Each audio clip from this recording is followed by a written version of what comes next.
Teenager Kipan Rai has become the first player of a Nepalese heritage to get a professional contract in English Football League. नमस्कार, आजको विशेष रिपोर्टमा हामी चर्चा गर्दैछौँ इंग्लिश फुटबलमा आफ्नो छुट्टै पहिचान बनाउँदै गएका नेपाली मूलका युवा फुटबलर किपान हाङ राईको। उनी को हुन्? उनको परिवार कहाँबाट हो? इंग्लिश फुटबलसम्म यात्रा कसरी सुरु भयो? उनले इतिहास किन र कसरी रचे? र सबैभन्दा धेरै नेपाली समर्थकको मनमा उठ्ने प्रश्न, के किपान राईले भविष्यमा नेपालबाट फुटबल खेल्न सक्छन्? आज हामी किपान राईको सम्पूर्ण यात्रा गहिराईमा बुझ्ने प्रयास गर्नेछौँ। 28 मे 2005 वेल्सको सानो र शान्त सहर ब्रेकन, यही सहरमा जन्मिएका हुन् किपान हाङ राई। यद्यपि उनको जन्म बेलायतमा भयो। उनको परिवारको जरा भने नेपालसँग जोडिएको छ। उनका बुबा गज राई पूर्व ब्रिटिस गोर्खा सैनिक हुन्। लामो समय ब्रिटिस सेनामा सेवा गरेपछि परिवार बेलायतमै बसोबास गर्न थाल्यो। उनकी आमा इन्द्र राई पनि नेपाली हुन्। परिवारको पुर्क्यौली सम्बन्ध नेपालको धरान क्षेत्रसँग जोडिएको मानिन्छ। घरमा नेपाली संस्कृति, नेपाली भाषा र नेपाली परम्पराको वातावरण थियो। यही कारण किपानले आफूलाई नेपाली मूलको भनेर गर्वका साथ चिनाउने गरेका छन्। सानै उमेरदेखि किपानलाई फुटबलप्रति असाधारण रुचि थियो अनि बालबालिकाले खेलौनासँगै समय बिताउँदा उनी भने फुटबलसँग रमाउँथे। उनले स्थानीय क्लब ब्रेकन कोरिन्टियन्सबाट सङ्गठित फुटबल खेल्न सुरुवात गरे। प्रशिक्षकहरूले उनको गति, बल नियन्त्रण, ड्रिबलिङ र खेल बुझ्ने क्षमतालाई निकै विशेष माने। त्यसपछि उनको प्रतिभाले न्युपोर्ट कन्ट्री एकाडेमीको ध्यान तान्यो। न्युपोर्ट कन्ट्री एकाडेमीमा प्रवेश गर्नु नै ठुलो उपलब्धि थियो। त्यहाँ हरेक दिन आफूलाई प्रमाणित गर्न चुनौती थियो। धेरै प्रतिभाशाली खेलाडीहरूबीच आफ्नो स्थान बनाउनु सजिलो थिएन, तर किपानले हार मानेनन्। उनको निरन्तर मेहनत परिणामस्वरूप सन् 2023 मा न्युपोर्ट कन्ट्रीले उनलाई व्यावसायिक सम्झौता दियो। त्यो केवल एउटा सम्झौता पनि थिएन, त्यो नेपाली मूलका फुटबलका लागि एउटा इतिहास थियो। किपान राई इंग्लिश फुटबल लिग क्लबसँग व्यावसायिक सम्झौता गर्ने पहिलो नेपाली मूलका खेलाडी बने। मार्च 5, 2023 मा उनले स्याटफोर्ड सिटी विरुद्ध सिनियर टोलीबाट डेब्यू गरे। तर उनको सबैभन्दा चर्चित क्षण आयो 29 अगस्त 2023 मा। EFL कपमा प्रतिद्वन्दी थियो प्रिमियर लिगका क्लब ब्रेन्टफोर्ड। इन्जुरी समयको अन्तिम क्षण किपानले गरेको बराबरी गोलले नै सम्पूर्ण फुटबल जगतको ध्यान उनीतर्फ खिच्यो। त्यसपछि बेलायती सञ्चार माध्यममा उनको चर्चा चुलिन थाले। विश्वभर रहेका नेपाली समुदायले उनलाई गर्वका साथ हेर्न थाले। न्युपोर्ट कन्ट्रीपछि उनले नयाँ अवसरको खोजी गर्दै एल्डरसट टाउनसँग सम्झौता गरे।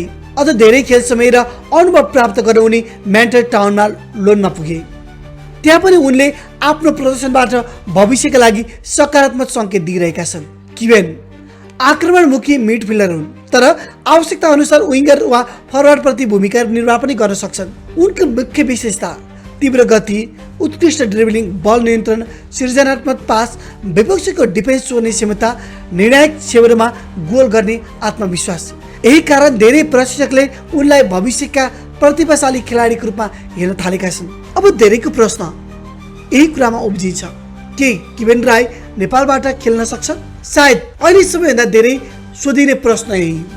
जवाब हो, सम्भव छ। किनभने उनका बुबा आमा नेपाली हुन्, त्यसैले उनी नेपालबाट अन्तर्राष्ट्रिय फुटबल खेल्न पात्र हुन सक्छन् यदि सम्बन्धित नागरिकता र फिफाका खेलाडी पात्रता सम्बन्धी नियमहरू पूरा भएमा। तर त्यहाँ एउटा महत्त्वपूर्ण कुरा बुझ्न जरुरी छ। किपानको जन्म वेल्समा भएको हो। उनी वेल्समै हुर्किए। उनले आफ्नो फुटबल सम्पूर्ण विकास बेलायतमा गरेका हुन्। त्यसैले वेल्सको राष्ट्रिय टोलीबाट खेल्ने सपना देख्नु स्वाभाविक पनि हो। यदि उनले भविष्यमा वेल्सको सिनियर टोलीबाट राष्ट्रिय टोलीमा आधिकारिक प्रतिस्पर्धा गर्न चाहे भने पनि त्यसमा सामान्य अवस्थामा अर्को राष्ट्रिय टोलीबाट खेल्न मिल्दैन। तर यदि उनले त्यस्तो अवस्थामा नपुगेको खण्डमा आवश्यक कानुनी र फिफा पात्रता पूरा गरेर नेपालबाट खेल्ने सम्भावना खुला भन्ने रहन सक्छ। यसका लागि निम्न कुराहरू आवश्यकता रहेको छ। नेपालको नागरिकता सम्बन्धी कानुनी प्रक्रिया पूरा हुनुपर्छ। अखिल नेपाल फुटबल सङ्घ एन्फाको औपचारिक पहल रहनुपर्छ। खेलाडीको पनि स्वयं इच्छा रहनुपर्छ र फिफाको पात्रता नियमको पालना पनि हुनुपर्छ। अर्थात् नेपालबाट खेल्ने निर्णय केवल भावनाले होइन, कानुन, फिफा र नियम र खेलाडीको व्यक्तिगत रोजाइले पनि निर्धारण गर्छ। अब किन महत्त्वपूर्ण छन् त किपान राई? यसको बारेमा पनि थोरै कुरा गरौँ हामी। आज विश्वभर लाखौँ नेपाली विदेशमा बसोबास गर्छन्। तीमध्ये धेरै बालबालिका भने विभिन्न देशका प्रतिष्ठित फुटबल एकाडेमीमा प्रशिक्षण लिइरहेका छन्।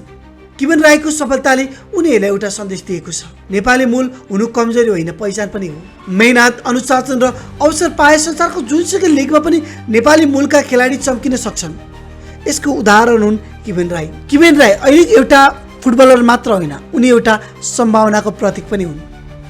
उनको यात्रा अझै सुरुको चरणमै छ। भविष्यमा उनी च्याम्पियनसिप पुग्लान् कि प्रिमियर लिगमै बेल्ट्सबाट खेल्लान् कि कुनै दिन नेपालको जर्सी लाउलान्, यसको उत्तर समयले दिनेछ। तर एउटा कुरा भने निश्चित छ, नेपालीको रगत बोकेको किवेन राईले इङ्ग्लिस फुटबलमा इतिहासको ढोका खोलिसकेका छन् र इतिहासले आउने पुस्ताका हजारौँ युवालाई ठुलो सपना देख्ने प्रेरित पनि गरेको छ। नेपालीले एउटा अवसर पाए भने नेपालीले पाएको अवसरको भरपुर सदुपयोग गर्छन्। एउटा यसको उदाहरण पनि किवेन राईले दिएका छन्। आशा गरौँ एन्फाले आगामी दिनमा फिफा प्रतिबन्ध फुकाई यस्तै उत्कृष्ट एउटा ट्यालेन्टहरूलाई अवसर दिनेछ। आजलाई यति नै। अर्को भिडियोमा भेट्ने बाचाका साथ म्याच स्कोरबाट हामी बिदा चाहन्छौँ।